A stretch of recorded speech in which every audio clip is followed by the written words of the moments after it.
जय श्री आदिशक्ति माता श्री निर्मला देवी माँ की जो सहयोग आज का महायोग है। सहयोग में हम श्री आदिशक्ति श्री निर्मला माता जी की फोटो के सामने दीपक को जलाकर उनके सामने अपने दोनों हाथों को फैलाकर बैठते हैं और उनसे प्रार्थना करते हैं, उनको नमस्कार करते हैं। और दिन भर में जो भी हमने अपनी गलतियाँ की हैं जाने अनजाने में, उसके लिए हम माँ से माफ़ी मांगते हैं, क्योंकि आदिशक्ति निर्मला माता आदि शक्ति हैं, परमात्मा है, गुरु हैं और धन्वंतरी भी हैं। इन्होंने ही हमारी हर समस्याओं को, हर बाधाओं को, हर परेशानियों को दूर करने के लिए इन्होंने हमें कई उपाय, कई तरीके बताए हैं, कई क्रियाएं बताई हैं।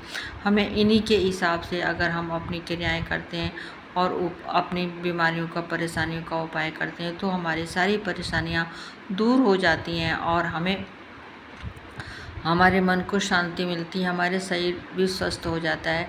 आदिशक्ति श्री निर्मला माता जी ने हमको बताया है कि हमारे शरीर के अंदर 3 नाड़ियाँ हैं, बाएं नाड़ी, दाएं नाड़ी और मध्य नाड़ी। इन्हीं तीनों नाड़ियों पे हमारे 7 चक्र हैं, मूलाधार चक्र, स्वादिष्ठान चक्र, नाभि चक्र, हृदय चक्र, विशुद्धि चक्र, आज्ञा चक्र और सहस्त्रार तालु भाग। ये 7 चक्र हमारे तीनों नाड़ियों पर विराजमान है। इन्हीं नाड़ियों के और चक्रों के खराब होने से हमारी परेशानी, बीमारियां होती हैं और घर में भी परेशानियां पैदा होती हैं। अगर हमारी नाड़ियां खराब होती हैं तो माँ ने उनको शुद्ध करने का, उनको जो है वो तरीका बताया है कैसे शुद्ध करें। और धन्वंतरी के रूप में माँ ने हमको खाने पीने की का तरीका बताया है, उस बीमारी को दूर करने का तरीका बताया है। तो आज मैं आपको तिल्ली के बारे में बता रही हूँ। जैसे किसी की तिल्ली, लीवर होता है, तिल्ली होती है तो ये खराब हो जाता है तो आदमी को बहुत परेशानी होती है। तिल्ली की बीमारी के बारे में मैं आज आपको बताऊंगी, जो माँ ने आयुर्वेद के हिसाब से बताया है कि तिल्ली की बीमारी होने पर हमें दवा के साथ साथ आयुर्वेद का इलाज भी करना चाहिए। माँ ने कहा है कि अगर आपकी तिल्ली खराब है तो आप जो दवा कर रहे हैं दवा करें और उसके साथ में आप आयुर्वेद का भी जो है यूज़ करें। आयुर्वेद को का इलाज भी करना चाहिए और इसको हम इलाज कई तरीके से कर सकते हैं। मौसम के हिसाब से हमें जो मिल जाता है उसी हिसाब से हमको करना चाहिए। जैसे आम है, आम का सीज़न है इस टाइम, तो हम आम का जो है वो प्रयोग कर सकते हैं। तो आम का हमें प्रयोग कैसे करना है, 17 ग्राम आम का रस ले लें और 15 ग्राम शहद में मिलाकर, 17 ग्राम, फिर से सुन लीजिए, 17 ग्राम आम का रस को 15 ग्राम शहद में मिलाकर रोज़ सुबह आप 3 सप्ताह तक मतलब खाएं या पिए, मतलब उसको करना चाहिए। तिल्ली के अगर सूजन है या उसमें घाव हो गए हैं तो वो भी उससे सही हो जाते हैं, उसमें लाभ मिलता है। घी तेल से बनी ज़्यादा चीज़ें ना खाएं, उसका परहेज़ करें। पपीता है, पपीता तो हमें 12 मास मिल जाता है। हमको पपीता खाना चाहिए। पपीता खाने से क्या होता है कि इसमें सबसे ज़्यादा विटामिन ए होता है। विटामिन ए की मात्रा इसमें सबसे ज़्यादा होती है। हमको पपीता रोज़ सुबह खाना चाहिए। वैसे तो बहुत अच्छा लगता है, आप वैसे भी खा सकते हैं। और अगर आपको ज़्यादा अच्छा नहीं लगता है पपीता, लेकिन जब तक आपकी ये बीमारी सही नहीं हो जाती, जब तक आप पपीता रोज़ खाएं जब पपीता मिलता है तो। और कच्चा पपीता अगर मिल जाए तो उसकी सब्ज़ी भी आप बनाकर खा सकते हैं। और उसका तरीका एक और है, सब्ज़ी बना के खाएं या रायता भी खा सकते हैं। रायता बनाने का तरीका आप कहेंगे रेसिपी बताने लगी, लेकिन इसको ये फ़ायदा करेगा कि जो है अगर पपीते को आप घिस के उबाल लें और उसको निचोड़ लें, फिर आप उसका रायता बनाएं, बहुत टेस्टी रायता बनता है। और जीरा हींग आप भून के रख लें और उसको और अपने स्वाद अनुसार नमक डाल के उसमें जीरा हींग डालकर आप जिसको ये बीमारी है वो खाएं। घर के परिवार के सभी लोग खा सकते हैं, क्योंकि ये तो सभी को फ़ायदा करता है, इसलिए पपीता खाएं। फिर आता है करेला भी अब 12 मास ही मिलता है। करेला जो है, अगर तिल्ली अगर बढ़ गई है तो करेले के 1/4 कप में जो है आप उसके रस में 1/4 कप रस निकाल लें, उसका जूस निकाल लें और उसको जो है आप मिला लें। पिसी हुई राई बाज़ार में मिल जाती है, नहीं तो घर में पीस लें।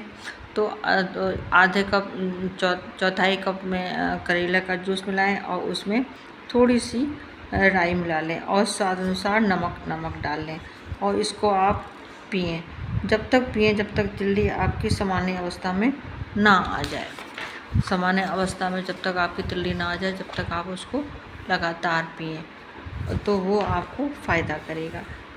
अब आता है बथुआ। बथुआ हमको जाड़ों में ही मिलता है, तो अगर बीमारी है, बथुआ जाड़ा का समय है, बथुआ मिल रहा है, तो बथुए का प्रयोग बहुत ही फ़ायदेमंद होता है। वैसे भी कहते हैं बथुआ खाने से पेट साफ़ होता है, तो ये चीज़ इस यहाँ पर लागू होती है। बथुआ पेट की हर बीमारी के लिए बहुत ही फ़ायदेमंद होता है। हमें किसी प्रकार की कोई भी परेशानी है पेट से संबंधित, तो अगर हम बथुआ खाते हैं तो वो हमारे लिए फ़ायदा देता है। बथुए से को जो है वो आप उबाल लें और उसको जैसे निचोड़ने के बाद में हम लोग वैसे भी जब हम बनाते हैं बथुए, तो उसको उबाल के उसको निचोड़ लेते हैं, उसका पानी अलग कर देते हैं और उसका जो बथुआ है उसको अलग कर लेते हैं। तो बहुत से लोग पानी फेंक देते हैं, लेकिन फेंकना नहीं चाहिए वैसे भी। लेकिन बीमारी में तो आप खाएं, वैसे भी पानी नहीं फेंकना चाहिए। उसका जो बथुए का पानी होगा उसको आप थोड़ा हल्का गुनगुना हो जाए, उसमें आप थोड़ा सा नमक डालें और जीरा और हींग भून के रख लें, वो उसको डालें, फिर उसको आप पिएं, तो वो बहुत फ़ायदा करता है। और बथुआ जो उबला हुआ बथुआ होगा उसका आप पराठे बना सकते हैं, रोटी बना सकती हैं, उसका रायता बना सकती हैं, उसकी सब्ज़ी बना सकती हैं, तो वो भी चीज़ खिलाएं, मरीज़ को खिलाएं और ख़ुद भी खाएं। तो ये चीज़ें, बथुआ नुकसान देने वाली चीज़ नहीं है, लेकिन हाँ ज़्यादा अति नहीं होनी चाहिए। मतलब चाहे वो थोड़ा थोड़ा अलग, चाहे एक दिन रुक के खाएं, चाहे थोड़ा थोड़ा खाएं, लेकिन खाएं। तो इसको खाने से जो है बहुत फ़ायदा होता है।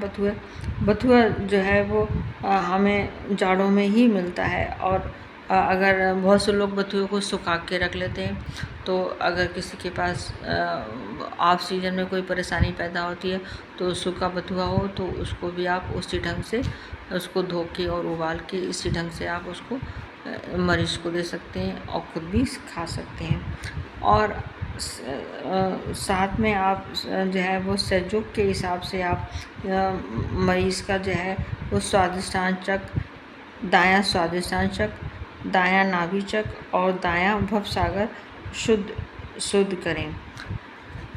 जिसको परेशानी है, जिस व्यक्ति को परेशानी है, तो ये चीज़ें तो खाए दवा भी खाए, आयुर्वेद का इलाज भी करे और सहयोगी इलाज भी करे।